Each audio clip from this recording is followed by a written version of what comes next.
Welcome back, my little fluffadoos. This is the Man of Iron Part 2, part of the Underbase classics that we're doing throughout January. Yes, because I need time to buffer up some episodes, and hopefully by the time February rolls around, which will be not far off by the time you hear this, we will have enough episodes to be able to continue the Fluff and Hammer properly after my exploding computer problems. So, this is going right back to 2013/2014, and the Man of Iron, starring myself, Mr. Adam Waite, and a few other people talking about Transformers comics in the UK. I hope you enjoy.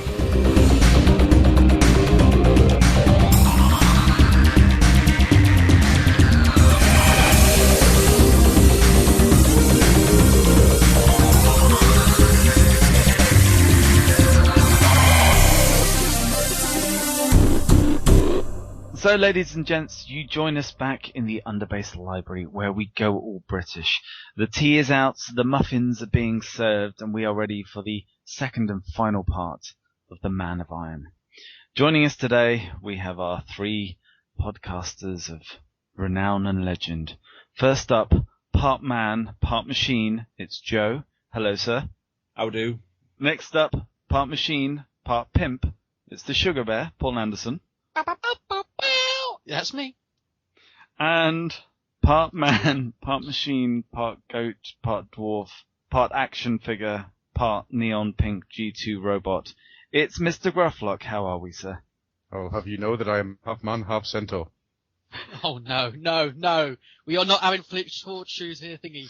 Flint horseshoes, detective at large. He's a man with a hoof and touch. Flint horseshoes and goat boy, going forth to solve crimes. Sex detectives. We're going to cover issues 11 and 12 of the Marvel UK comic. And now, just a note, ladies and gents, that if you had bought issues up until now, you were paying a princely 25 pence for your dose of Cybertronians. With issue 11, it went up to the mighty price of 27 pence.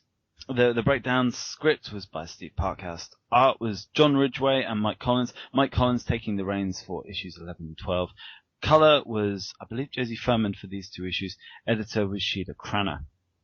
So, gents, very, very quickly, your thoughts on the first two issues. We'll start with you, Gruffy. What did you think of them? Powerful. Very, very powerful. Very alien. Very not what you expect. As I was saying in the last episode, they are very different to what you expect. They are not the heroic Autobots. They appear to be very alien and other. And the really interesting thing about the issues is they don't take center stage. Yeah. The humans take the center stage throughout the entire issue. And even as a kid, I never felt gypped by that. No. Because it Something somehow a lot of makes it more realistic for you. Yeah, well, it makes it more realistic, and it gives the Autobots that we see a much more threatening appearance, I think is the correct way of putting it. They don't come across as, we're here to help. They come across as, Nice. That's the way I can describe it. I found it chilling, to be honest, and totally unnerving. You know, to take what was become the cover of the G2. This is not your dad's Autobots. Yeah. This is something totally different. I said at the time of the previous episode, this could have very easily been a reboot of the Transformers franchise and gone from there, and it would have been a very good story to go with. That sort of that feeling within it. Cool. Joe? Yes. Well, it's definitely an anomaly in Marvel, I think, and you can tell. You can tell. I mean, even with it being set in England, it's a very British sort of. It's got a very British kind of feel to it, and yeah, the robots in it. I mean, the Decepticons haven't really played much of a part yet, but the bad guys, it could almost be the Autobots, and it's a bit of a nightmare, really, to be honest, for that kid. Just to say before we start as well, this issue, this is personal opinion, but this issue has some of the most jaw-droppingly good colours I've seen in any comic. If anyone out there is tempted to pick up the US comics that this was reprinted in, please don't. There are art edits for the US printing due to the color process they use, and unfortunately the results are painfully vanilla. None more so than in this issue 3 of Man of Iron. The IDW Marvel UK Classics Volume 1 has been out for a while. It's edited by James Roberts. It has the original issues in, plus chats with the creators, plus extra bonus features and all the extra stuff that went on in the comic. I'm pimping this out because this is the best place for you to get hold of these striking images and see the original comics and stories as they were originally presented. And not on yellow paper either. Old yellow sellotaped paper. No, it has its place. And just to say as well, the American release, which was, I believe, issue 34, had a very unique introduction, which you will have heard at the start of this show. So anyway, we start. Life had changed for a boy called Sammy Harker. As if he had awoken from his old life into a strange new world of adventure. He has seen a giant robot in the woods near his home. He has heard a car speak. Now that same car has made off with him. Quite literally, catapulting him into drama and breathless danger at just over 80 miles an hour. Jazz has driven off with Sammy, charging down country roads, obviously never having encountered a tractor. Which is probably good. And it's worth noting as well that with the British release of this, the first panel will be Sammy at the wheel of Jazz charging through the forest. With the American release, it is something quite disturbingly different. It looks as though they've kind of stuck an action figure in him. But Yeah. Jazz is busy calming Sammy down. And one of the ways he does it is by telling him that he's going to meet some friends, which it just has a really dark spin on it. And as he talks, Mirage turns up. This is the guy that tried to abduct him from his bedroom. Followed closely by Trailbreaker, and the small convoy rolls out. And Jazz notes that he and his friends disguise themselves so they can move around without being noticed. A fact that Mirage, as an open cockpitted Formula One car, clearly has not grasped. Half a mile away.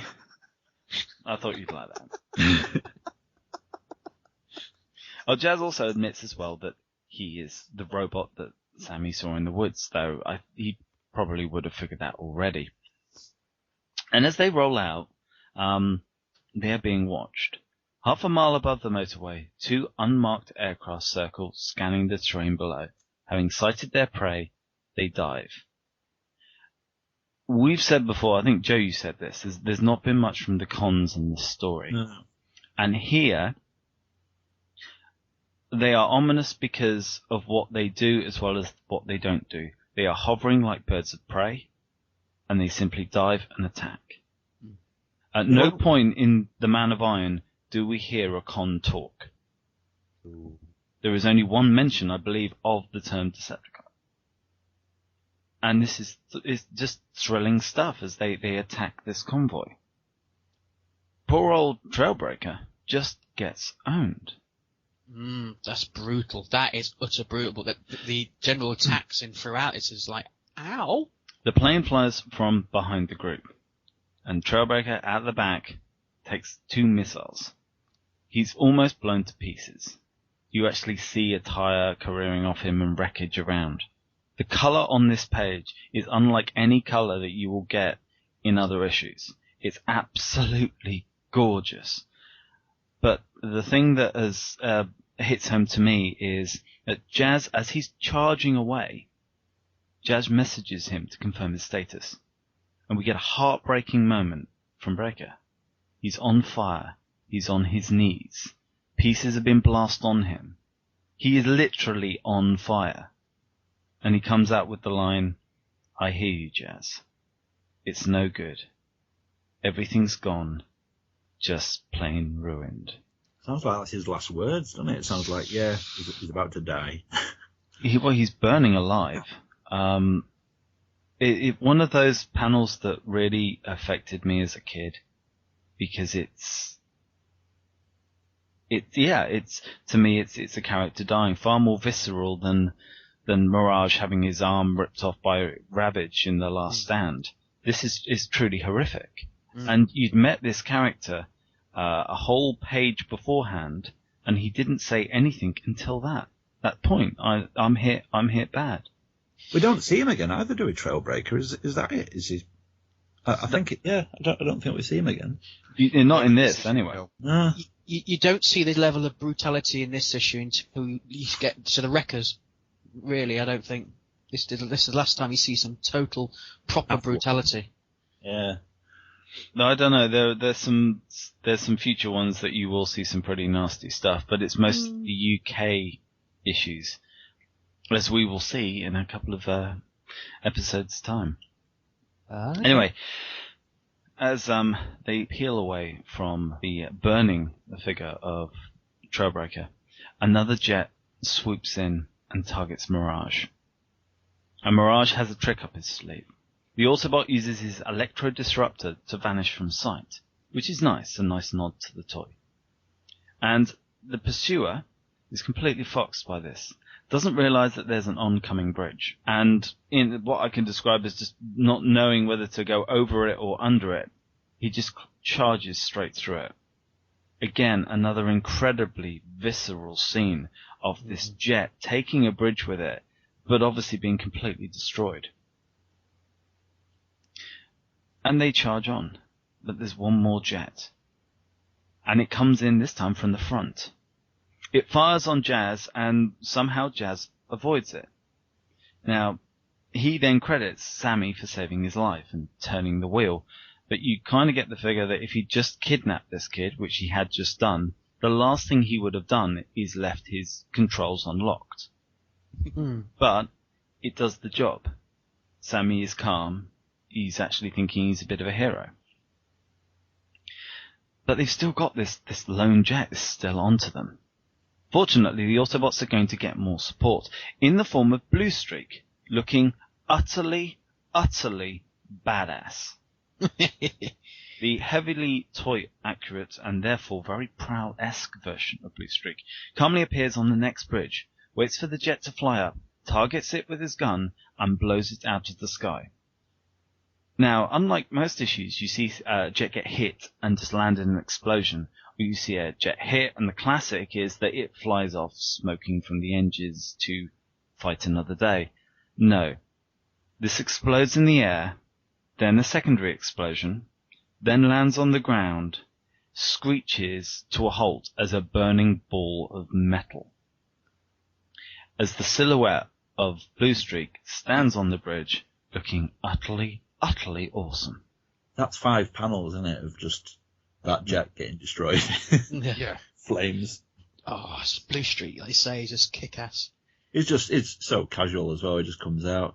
Look at his face. It's not even cracking a grin or a grimace or anything. It's just fires. Yeah, that would do. Just totally destroys it. You've got, as you say, 4 panels of an exploding plane. Each of them has a different sound effects. One of the sound effects is in hot pink. Go G2. And the colours are just astonishing. Actually, I'm glad you bring the colours, because there's something I want to quickly bring up Cool. here. I have 3 copies of this issue. Yeah. Right. I have it original UK. Yeah. I have it in the US version. Mm-hmm. And I have a non-coloured black and white version. Ooh. Right? Yeah. The black and white version for Blue Streak standing on the bridge is utterly, utterly gorgeous. Yeah. It is one of the nicest bits of black and white art I've ever seen. The American version robs every single bit of awesome out of it. Absolutely. It looks terrible. I'm using the US one myself, and it looks drained. I've never seen that US one. Oh, everything about it is muddled and muddy and really, really, really unpleasant to look at, to be honest with you, which is a shame, because I've got 3 pages of it open in front of me right now. Where did you get the black and white one from? Where was that printed? That was from a very nice man in Gloucester. Ah, connections. Indeed. And ladies and gentlemen, we will be giving you the email address for the man in Gloucester later on in the show. He knows who he is, and I'm not saying a word. Now, Blue Streak's moment, which, by the way, can we just say as well, this is before he became an alcoholic. So obviously, it's a shame because you get the feeling he could have won the war by himself if only he'd laid off the juice. But he does break up the moment by giving a little bit of a cheeky response to Jazz, asking him to maybe be a little bit more careful in future. But now that their pursuers are off their trail, they go around some country roads, and Sammy, after all the excitement, somehow manages to fall asleep. No. Jazz just started pouring fumes into the car. Go to sleep, You're now, about little boy. to do your usefulness. No. Go to sleep, little scrap. Look, go to sleep, you little scrap heap. Go to sleep. No, I'm still awake. You will go to sleep. I was just going to say then as well, it's only at this point that you start to feel that the Autobots are the good guys, but yeah, maybe not. Particularly when it's like, Sammy, wake up. It's time to start working. Jazz, I'm scared to walk in the woods at night. Don't be scared. I've got to walk back by myself. Jazz actually wakes Sammy up with the immortal line, "Come on, Sammy, shake a leg." Which, that's got to be one of those British terms that must have fought some Americans. Oh, that's break a leg, isn't it? Come on, Sammy, break a leg. If not, I will break one for you. I think it means. Now, oh God, no. We only have a short walk, then you'll be warm again. Fire. You'll be on fire. You'll be warm for the rest of your life. I mentioned earlier as well some of the colouring edits that were made to this. And in this page, we have a very small panel where Sammy asks about Mirage. Mirage is apparently staying behind to keep watch, because that's really all he's been doing this entire story. The British panel has Jazz a very, very dark shade of blue in regards to his face, with his features mostly obscured. The American version of this brightened it up, but basically stuck a smile. Yes. In slap bang in the middle of his face, making it look like an id from the Max cartoon. Yes. It is the most ridiculous thing I have ever seen, but I can understand why they were probably trying to find detail that wasn't in the original image. Anyway, they get to our spaceship. In fact, it's a shuttlecraft, the very one that Sammy saw in his dreams. And Jazz asks for permission to board. The doors open, a figure emerges. It's Optimus Prime, looking very, very toyetic. Unfortunately, Prime is not really as warm and as gentle as he could be. In fact, his opening line of, "Welcome back, Jazz, bring the human inside, will you?" Inside where? It's not rather worrying. But Sammy's inside. He gets to sit on Optimus Prime's chair, which is obviously way, way too big for him. And Sammy is kind of quite unsure of whether he is awake or asleep. He just seems to be a little bit confused. But fortunately, Prime is there to tell him what's going on. "We are Autobots, Sammy. We come from the planet Cybertron. We're stranded here on Earth. We came to your country after picking up a signal. We tracked the signal from halfway around the world all the way to Stansham. Nice to know that Stansham's on the map. The signal is in our language. It's acted like a beacon, beaming out its message for millions of years. We believe that scientists on our homeworld have sent a rescue craft for us. The craft is somewhere near the castle of Stansham. It may even be underneath it." At this point, Sammy realizes that if the soldiers keep digging there, they're going to find it. And Prime's like, no, we must not. We must get there first. If the cons find it, they'll destroy the craft, the village, everything. And Jazz comes out with a line. "The drawing has convinced us that there are Autobots plural, Autobots under the hill. Hiding, waiting. We've got to get to them first, Sammy. Please note this, because that will cause a very large issue later on.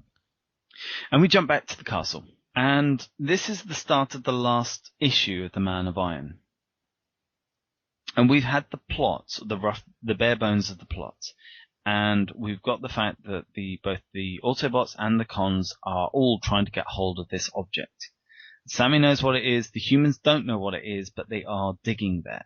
So it's all going to come to a head soon enough. But we actually start the final issue of this, not with a recap from an Autobot or a Con, not even from Sammy himself. But it's actually between a Major Dawes and the guy that we are calling the Brigadier. The Brigadier is basically asking for help, because he thinks that they're in a situation where something is clearly out of there, beyond their means, and they're wondering how they're going to cope with it. And Major Dawes is a classic military type. Do you want me there, Peter? And our Brigadier is kind of lost. I can't emphasize enough the scale of this operation.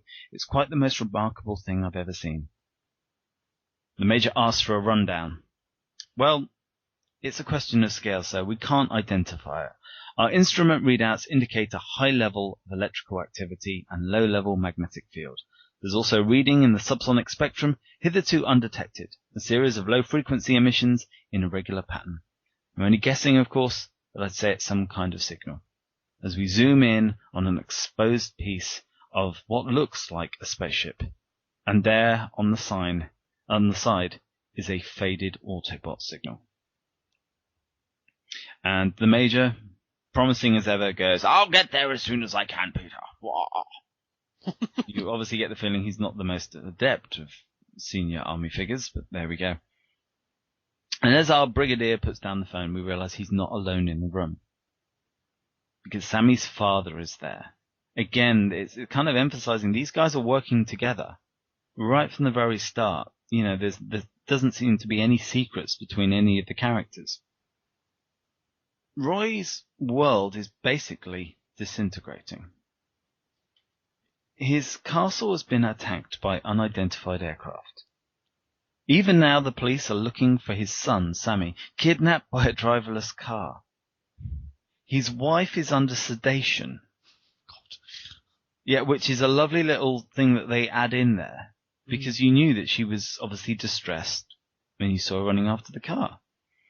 And finally, a large section of the M4 motorway has been closed after a bizarre and savage battle involving aircraft and vehicles. Now, ladies and gentlemen, keep it tuned to the Underbase Classics FM for all travel updates on this.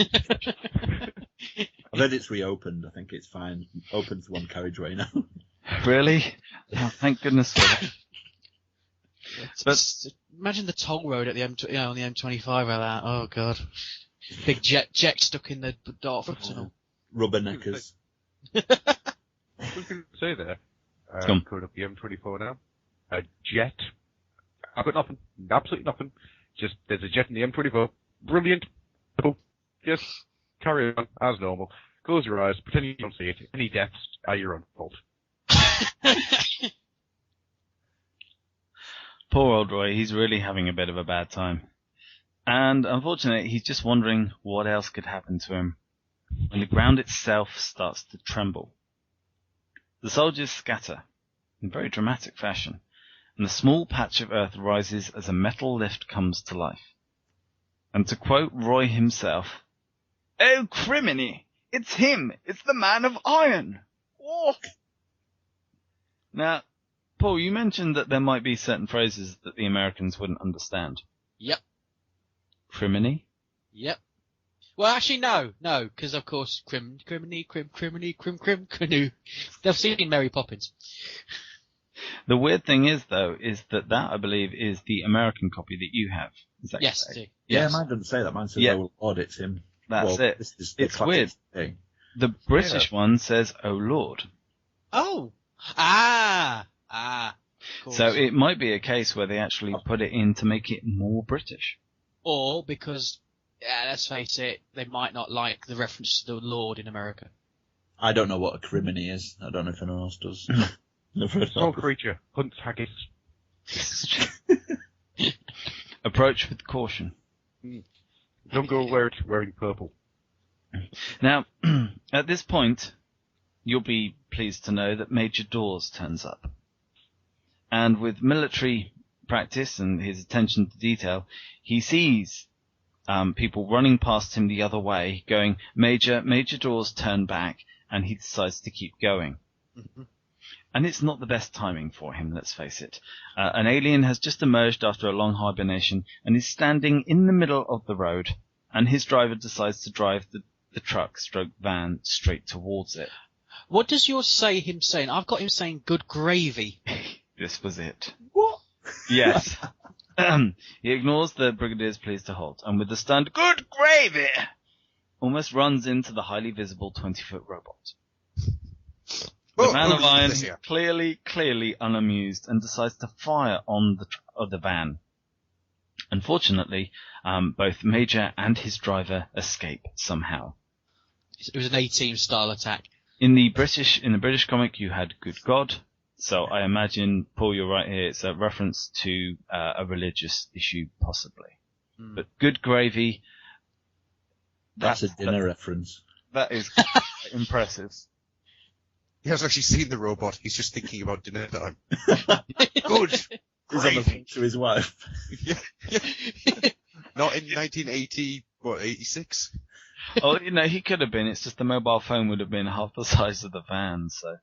It's like one where actually a van. That's the phone. They're sitting in it. he's one step away from going, Bisto. Now, Good gravy. As Charles Maggs is walking towards him, weapon in hand. My God. Can we just say that for people who are not aware of this, the Man of Iron bears design similarities to both Jazz and Megatron. So, when Gruffy mentions Jazz Mag, you can understand that it's a reference purely to those two elements of his design. Isn't that right, Adam? Yeah. Yes. Honestly, Sammy found Jazz Mags in the wood. There's more Muttley in these podcasts than I think I've ever heard before. It's fantastic. And the Major and his attendant charge away from the truck.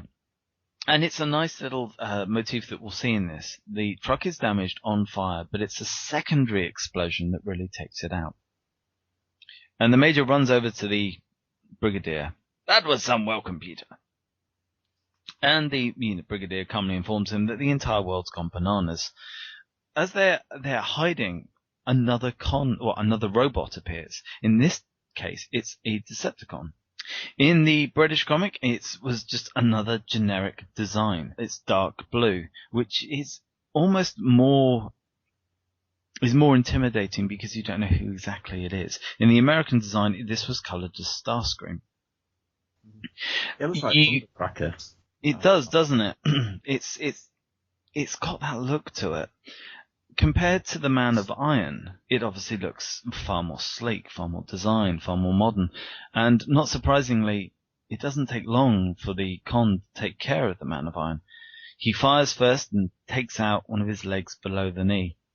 And as the Man of Iron falls forward, he then shoots him again, dead center in the chest. Again, a primary explosion rips his body open, but it's the secondary explosion that tears him apart.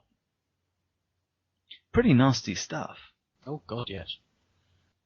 And a bit odd as well, guys, because this is meant to be the main character in our story. You don't ever find out I don't think you do. I know you find out his motive, this Man of Iron, like why he's firing on people, and I don't get what he's there to do. It does sort of do it in the panel when you get the Navigator later saying what he was. But it is... Draw a comparison to a more recent comic. Go on. When I was reading, I think it was R.I.D. a few months back, Rock's current state made me think of this. This felt to me, not as much at the time, but in retrospect, this feels like he has no idea who he is and he's just working on basic instincts. That's basic Makes instinct, sense. not basic instinct, Paul. Just before you dive on that one. There is nothing here other than attack, defend. Yeah, and it does feel as though like a robot who's done this many times before. Yeah. Unfortunately, but, he is aged. Even though, if you think about it in terms of timing, this was apparently a rescue craft sent for them. So therefore, if anything, the bots could be newer. Yeah. But they've not adapted. It's it's very much its old design, whereas the Seeker has maybe just got the jump on it or something. Yeah, it definitely doesn't look like it's got an alt mode, does it? I think I mentioned that last time, but it looks like Tumble dryer. a stick man of a transformer.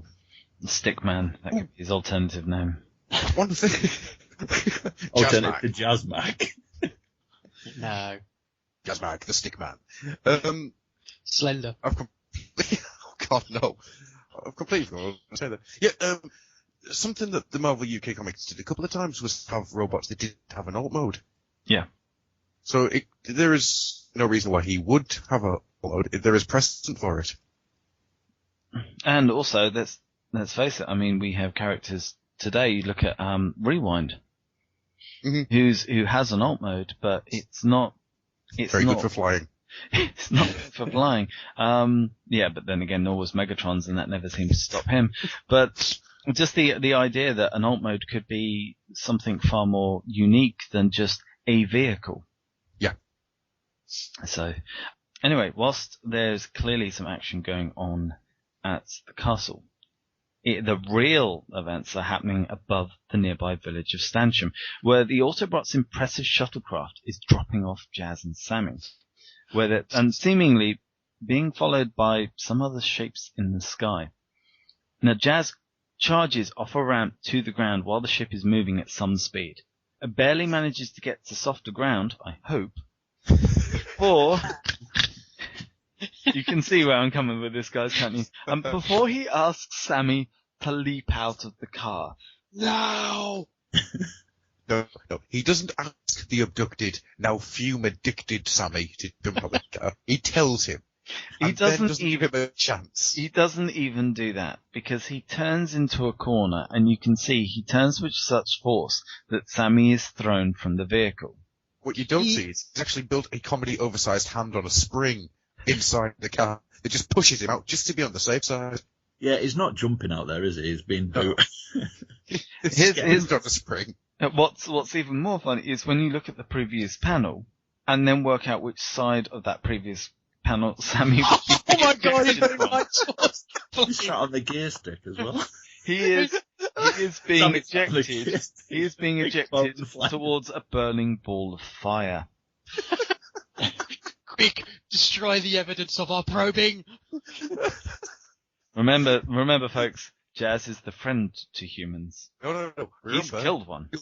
You'll be cold now, but later, Sammy, you'll be warm. In a bad fire. I'm gonna throw you at fire. Jazz just likes burning humans. He likes a good barbecue. Jazz, as old man say, show man how to make fire. He make fire for rest of life. Set a man on fire, he be warm for rest of life. With his human occupant expelled,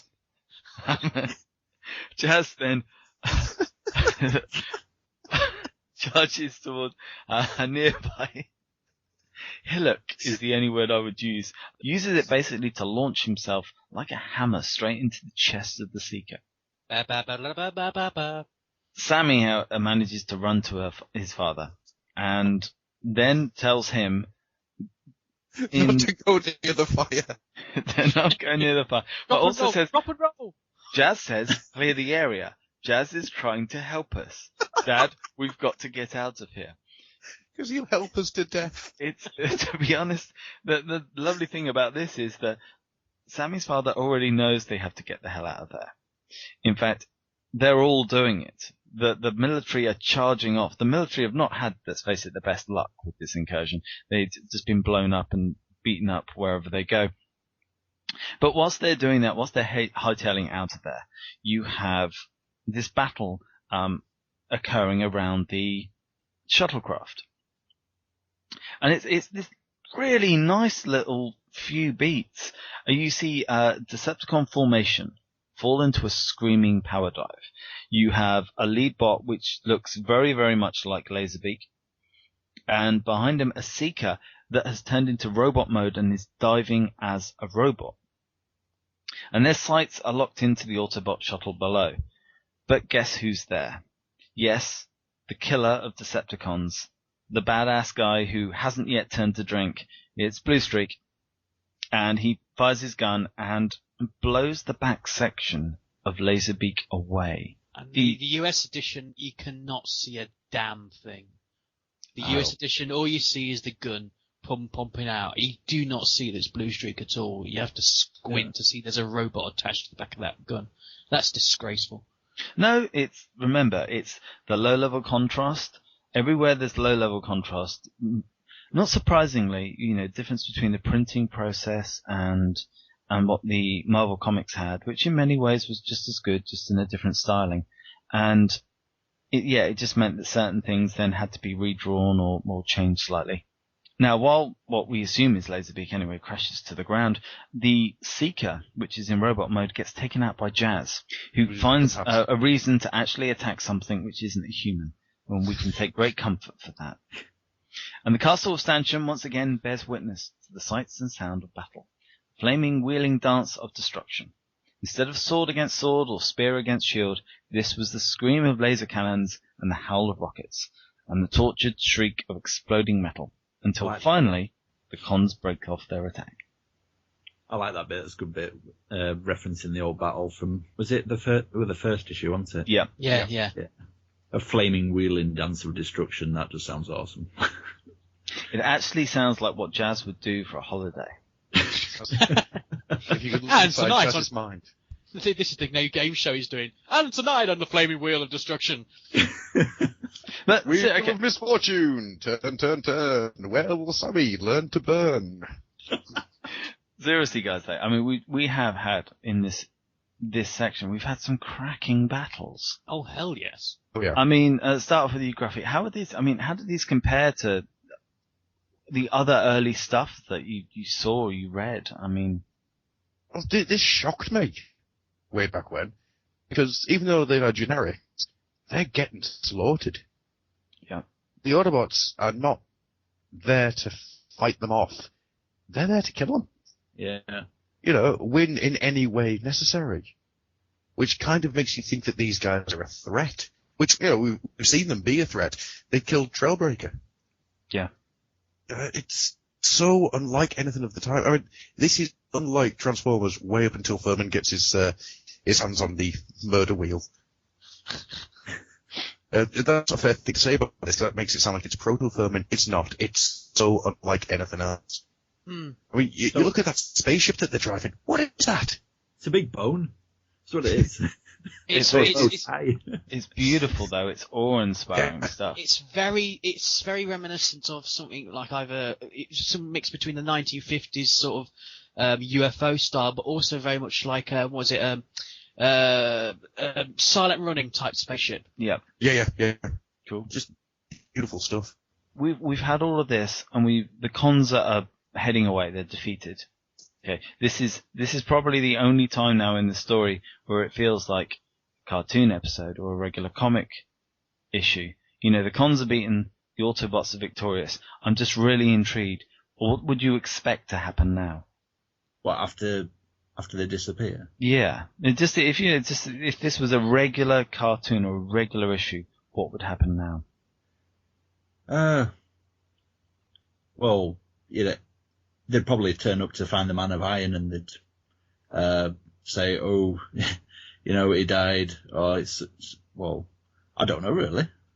I don't know. It's because this is the big thing with this issue is, I think, this ending of everything else that we've had that has felt slightly strange and slightly alien.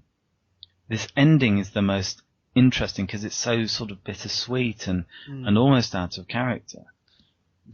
I thought they'd maybe have gone to the Man of Iron though and started, cradle his dying body or his head or something and say, something about him. Yes, he don't really do anything, do they, with him? No, he died saving his compatriot inside.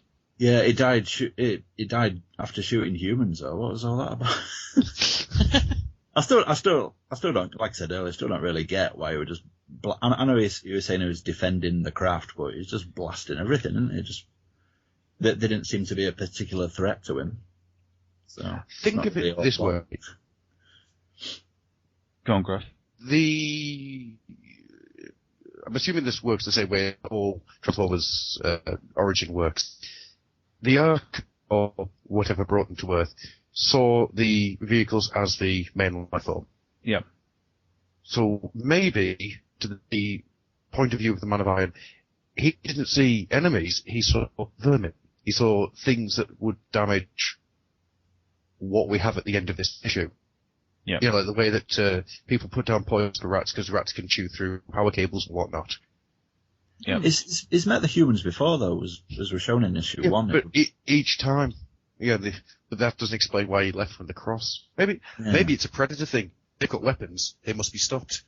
They must be killed. And then, because the priest was unarmed, and so, just walk on. Or the fact that it's very much, the priest is very much in the supplication pose, so it's like, right, these people are disturbing his boss, basically, the navigator who the Man of Iron is there to look after. So I chase them away. They say they're sorry by bowing down. He's not interested in ruling them. It's just right when they've shown supplication, they clearly are not going to bother him anymore. Great. He'll go back to the sleep, dormant state, whatever. You're right though. He's learnt that he's learnt humans. So he's clearly, because I initially thought, I even said it, the Major's driving at him in a van, so he's going to react to the van and shoot it. Well, no, he's not, because he's been there long enough to know that they're humans. So he's shooting the humans in the van because they could disturb the navigator. And that's his only thing. And he's so probably intent on just watching out for humans that's why a con gets the drop on him, because he's prioritizing that. I think Gruff's also right. I think it's probably not working on full memory, as it were. Yes, they've crash landed, and he does look a bit battered up. He doesn't look like he's sleek. He might well just have been slightly repaired. He might not even be fully autonomous. He could just be a drone. Mm-hmm. That's true. Or working on Windows 98. I agree. Yeah, halfway through he has to shut down and start up again. trying to press Control Alt and Delete on his own torso. Man of Iron reboot. Man of Iron can't run on DOS. But Gruffy, what would you say? What would you imagine the standard story? I'm just really intrigued. This whole page just has so many questions and so many things that feel out of character to audiences now. What would you imagine the sort of stock ending would be? Honestly, they would mourn his death the next episode, go and dig him back again so he can fly them to Cybertron. Yeah. It would literally be something along those lines, wouldn't it? Yeah. We've killed Jetfire. Let's revive Skyfire. Oh, sorry, no, not one. To me, he's a relic. And to me, it just seemed like the perfect opportunity. We'll take him, but, he's, we don't know if we will ever restore him. He is locked in a deep sleep, and we don't know if we'll ever bring him round. And so you then always had the possibility. You always had this option of, well, if we need it, we can just bring him back. We can just wander down a hallway one way. Because I think it's about 12 issues time or something, we're going to see Sunstreaker on a slab. And Sunstreaker was damaged in one of the early issues. And it's pointed out when Spike goes, who's that? They go, oh, that's Sunstreaker. We don't know if we're ever going to get him back because he's so badly injured. He looks exactly like this. Mm-hmm. And this is an Autobot. Jazz said at the beginning of the third issue, the end of the third issue, that there were Autobots, plural, in that ship. Yeah. They are aware that someone is in that ship. At least one, because we don't know if there's more than the Navigator. that's it. And you would expect them to at least do something with that ship. But they don't. And Prime comes up with the line, "We have no choice but to destroy it." Mm-hmm. And then a point here though. They have no choice to destroy it because otherwise the Decepticons would soon overrun the planet. They're not just going, can't be bothered, we'll blow it up. Oh no, They're destroying it to keep it out of other people's hands. Granted, your point still stands of why don't they just drag it off and see what they can do with it? But actually, I've missed a bit here as well, because they say, yeah, we have won the skirmish. But who knows how fast the Decepticon threat is growing? We cannot leave the Earth now, Jazz. This is almost like reiterating the statement he first made to Buster when Sparkplug was taken. We will stay here now. We have to protect these people, and that's why he says the cons would soon overrun the planet. Only we few stand in their way, which actually fits in with the timeline because they was already starting to have fuel problems. We cannot leave, nor can we leave this rescue ship intact. We have no choice but to destroy it. The thing is, surely they could have taken out what they wanted, or what that might have been of use, and then destroy the rest. You know what I think it is, in all honesty? I think it's because, the UK had started producing their own stories to fill the gaps somewhat. But I think they just wanted to keep it self-contained. Yeah. I mean, that's why they brought it to Britain. They thought, that makes sense. It's quite literal. It's like, we're doing the UK stories. Let's bring it to the UK. Let's do it here. And then they're not sure if they're allowed to have repercussions or not, or consequences from what goes on in these stories. So they're just taking it out of America where it's set before. Yeah. Put it in the UK. It's like, let's have a little story here and just end it, wipe clean. Right, then we can go back to normal. No comebacks. That's great. And if it's almost as if they want to give the reader a little glimpse of what could have been. We actually get a description on the inhabitant of this ship. Deep beneath the Autobot's feet in the sealed chamber, a special Autobot lay waiting. He was the navigator, warrior and guardian of Autobot destiny. In his long, slow machine world, 1,000,000 years were as fleeting seconds. Human history had passed over him. Locked in his dormant brain was the location of the planet Cybertron. He waited only to be reactivated, reintegrated with his mission, restored to life. His attendant was no more, the link between them severed. Alone in the darkness, he patiently beamed his signal, the same pattern of impulses, waiting. Jazz is on the surface. Jazz could know nothing of this. He only knew of his friendship with the small boy. Jazz, you utter liar. What you don't see in that picture is behind the caption there is a small boy waiting at him. Look at the way he's standing though with his fists clenched, like he's really about to enjoy it. That's what it looks like. Either that, or he's genuinely frustrated with it all. Yeah. Well, if you look at the next panel on of Jazz, he looks almost defeated. Yeah. He does. Dejected. The craft and all its contents are instantly vaporized in a massive explosion as Jazz uses his shoulder-mounted missile. What's kind of interesting is the craft was the size, I believe, of a cruise ship. Mm-hmm. So if that had just disappeared, it would have been quite comical if the entire cast had suddenly dropped into the ground. Or where Jazz was standing. Oh, bugger. But that's why he's dejected. The lad has killed the boy. He was mine to kill. So we then get a bit of an epilogue. Instructions were issued by nameless authorities. Trucks came and all traces of the craft and its final resting place were obliterated. Summer came around again. The tourists descended, attracted by stories of UFOs and mysterious sightings. They found only an empty ruin, echoing with memories, and an unexploded bomb which has still not been dealt with.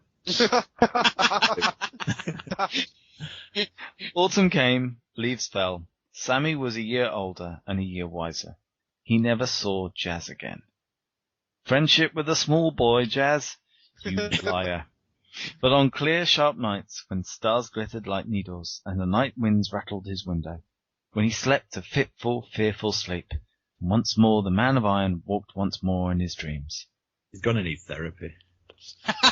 He's going to need years of therapy. He's not the only one, because there's a young kid in one of the UK annuals that has 2 brushes with death and is really traumatized by it. But just say on this last page as well, the colouring was a little unique, but also there was quite an interesting difference between the art. If you had the UK issues, you would be looking at a very British, very traditional type of dumper truck, moving away this mysterious gear. Paul, what does the truck look like to you?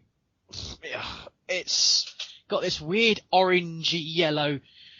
It looks like someone's like given Bumblebee a smack in the face and stuck a thing on its back. Does it look at all Constructicon-esque? Look like Bumblebee and Scrapper had a child. Yes. But not just, yeah, I can see where you're coming from, but I wouldn't say Constructicon straight away. I would say more, Bumblebee's had a smack. Bless him. Yeah, we end on this quite cold, bittersweet note. The hero of our story, the young boy, has endured this conflict between 2 alien races, and is then left to get on with his life. As you say, traumatized, because he is. That second to last panel, it looks like he's in some sort of asylum, maybe. It's just all really wrapped in the back of your car. The windows got bars on. Yeah. You sort of left with a dream, and what with the weird intro to part 2, you think, was it all a dream? Yeah. He's still got burn marks all the way up his arms that tell me. Guys, it goes without saying, dear listeners, that you can tell we're all very tired. So, apologies. But, okay, let's hear your thoughts on the entire story. And Paul, I'm going to go to you first. Well, how would you sum up the Man of Iron? What do you like most about it? And how would you recommend it to someone who's yet to discover it? I would sum it up as being totally unlike anything else you've had so far, but it is an excellent piece of UK Transformers lore. Yeah. I would say it is unique, almost unique from anything else you've seen in Transformers before, and if anything probably even after. Like you say, it's not proto-ferment, it's its own thing, totally apart from anything. What would I say to encourage people to see it? Not just the storyline, but the pure art. Like you say, get the reissue version of this. Get the classics version of IDW, because I'm going from an old US edition. So US edition, and it's still very lovely art. And I'm always reminded of the 2000 AD styled art from Mike Collins and stuff. But the colouring is just, now that you're telling me what I'm missing, it makes me think, I should have got this. So yeah, good artwork, cracking storyline, and the unique telling of how Transformers and humans relate. Cool. Joe? Yeah, I totally agree with Paul. I mean, as well, if you haven't got it, I'd get the UK classics, because I mean, there's just so much in that apart from this. But as a story, it sort of builds really, like the first 2 issues. It's quite sinister. It's very, very British. Yeah. And it's just got a really sort of dark atmosphere to it. I mean, it's helped by the artwork as well, which is quite sort of moody looking. But then it does kind of escalate into just a load of fighting as well, which is always good. But because you don't get banter from any of the Decepticons or the normal, the normal sort of what you come to expect in Marvel, it just makes it sort of more creepy, and it's more sort of realistic, and it just gets your imagination going a bit. I mean, if you're new to Marvel, I wouldn't start here, but it's definitely worth checking out. And I just want to say as well, it's quite funny how Megatron doesn't show up in this as well. Or is he? I mean, is this in continuity? It is very hard to place it in continuity in some respects. It is. Because Megatron disappears, doesn't it? But I can't remember if he's disappeared at this point or not. No, he's not. I mean, roughly place. This would be somewhere, during the miniseries. But the nice thing is that it focuses very tightly on just one or two characters. Yeah. If you think about it, I mean, even with the cons, they don't define anyone particularly. They leave it to your imagination. This is a story that puts the threat back into giant alien robots. Yeah, definitely. This is easily more threatening than Sparkplug against a wall with Laserbeak burning a sort of James Bond-esque outline around him. Because there's nobody sat there like Megatron was, making conversation, being the bad guy. There's no hint of that. This is just two races having their war, and guess what? There are humans in the way. And that's what they are. They are in the way. They are barely considered. Sammy is considered because he has information. And it definitely gets the feeling across of an invasion, doesn't it? With that. Yeah. Oh, yeah. And he is picked up, and Sammy is apparently cast aside at the end. Anyway, so, Gruffy, your thoughts? Page 17. Yep. Right, of issue 11. Okay. It sums up this entire thing for me. You start off with the panel of Optimus Prime, with the welcome back Jazz, bring the human back inside. That cold, detached way of speech that they have throughout most of the issue. Mm-hmm. You've got Sammy at one point tells Jazz that the Man of Iron looks a bit like him. Jazz doesn't see it. His response is maybe that's because he comes from the same place. He doesn't see through the human eyes that, oh yeah, we've got the same head. He just goes, yeah, and kind of casually dismisses it. Yeah. And then in this bottom corner, we have Optimus Prime, who does not look like any Optimus Prime we have seen before or since. Mm-hmm. And I don't mean that as in the construction of him. I mean, the way that he's drawn, with the sort of narrowed eyes and everything, he doesn't look friendly. He's not the father figure. He is a military leader right there. Yep. And this page sums up the entire thing for me. This is a story of alien robots at war. It's a small little battle. It's a skirmish. But this is not superheroes, for want of a better term. It's not a superhero story starring giant alien robots. It's a giant alien robots at war, which for the time is incredible. It's such a departure from anything of the time. The only way you'd see something like this is in something like 2000 AD or in Eagle.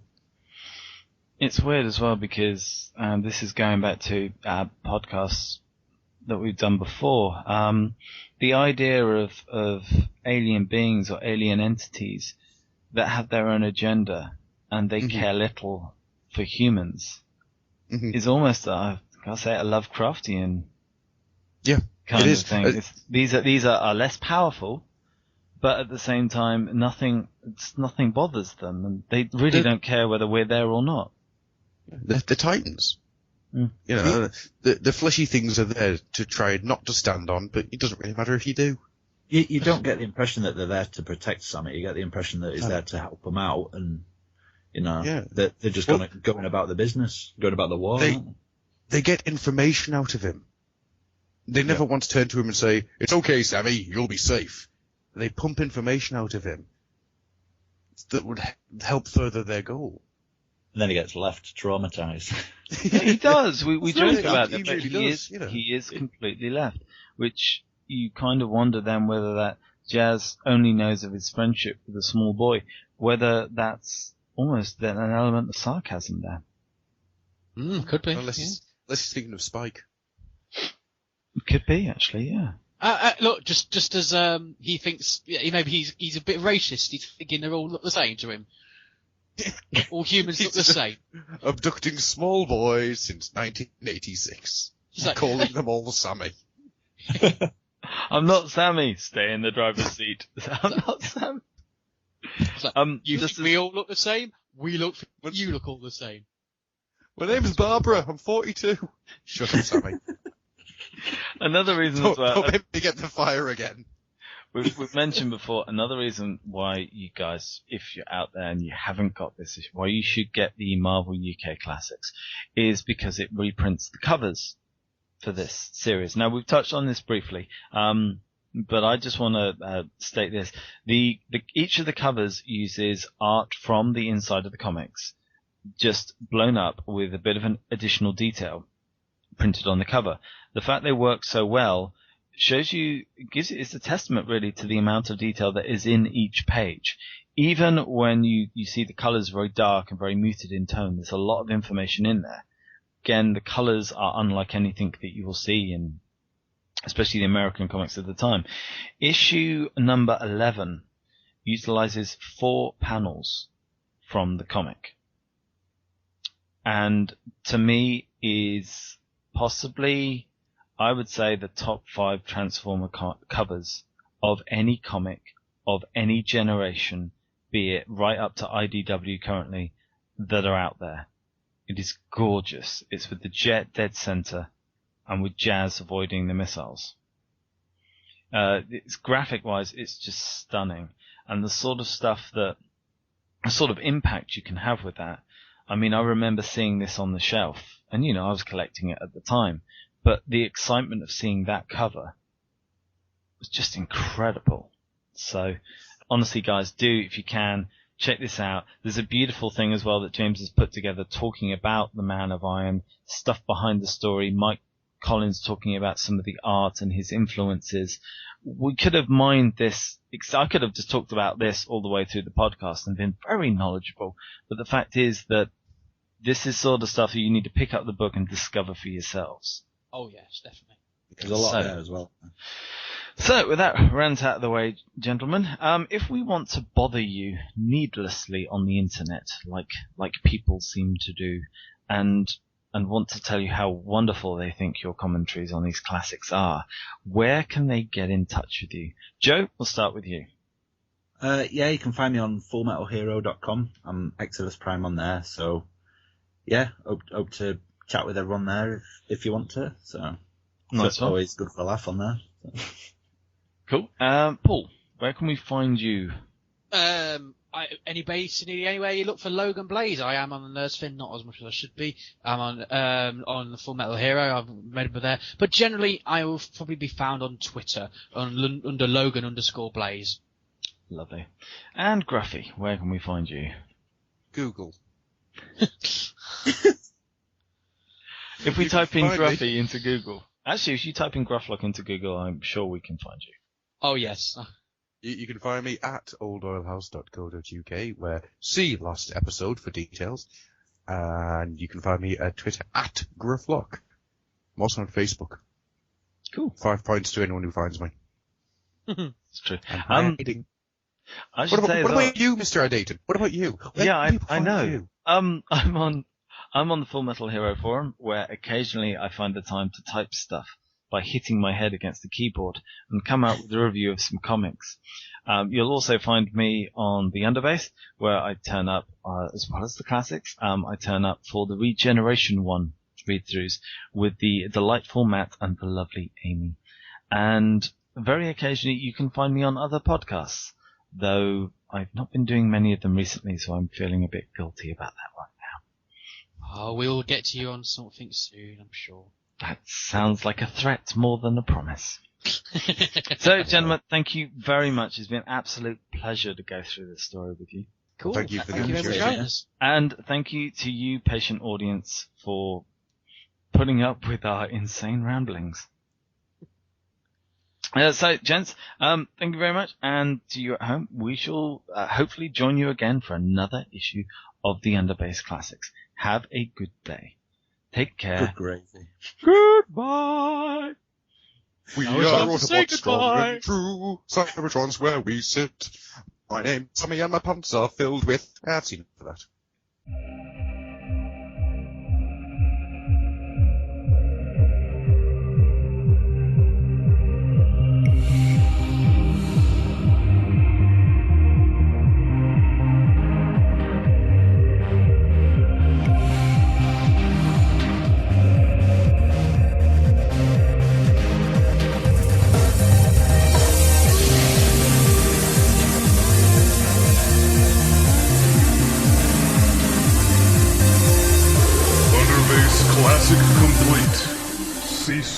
Transmission.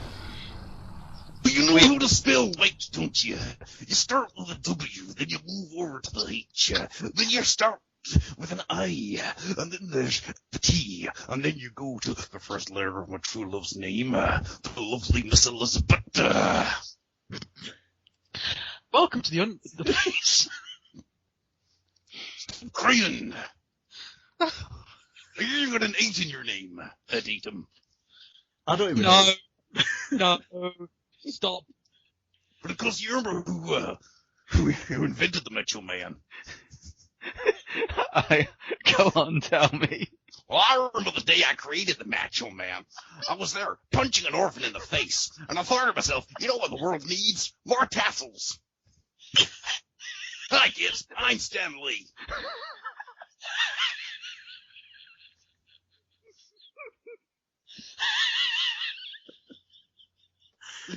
Achievement unlocked. So, ladies, What are you doing today over there? Thank you for joining us for part 2 of that fine. Well, we'll get back to you with part 3 as soon as we can get back. I remember the day you created, man. I was over there. Oh, you bugger. Oh dear. I need a drink. So anyway, It sounded like the white dude at the end of Alien Resurrection. Well, I remember the day I created Resurrection. I was standing on a mountaintop, watching them put somebody in a tomb. And I thought to myself, not today, thank you. That's how the Bible smell. right. Hi, kids. I'm Stan Lee. We gotta get on with this. Sorry. Go. This only because my head can't take anymore. Ow. I might even start from the beginning. Oh dear. In fact, I am going to start from the beginning because yeah. Right. So, Jesus. Said focus.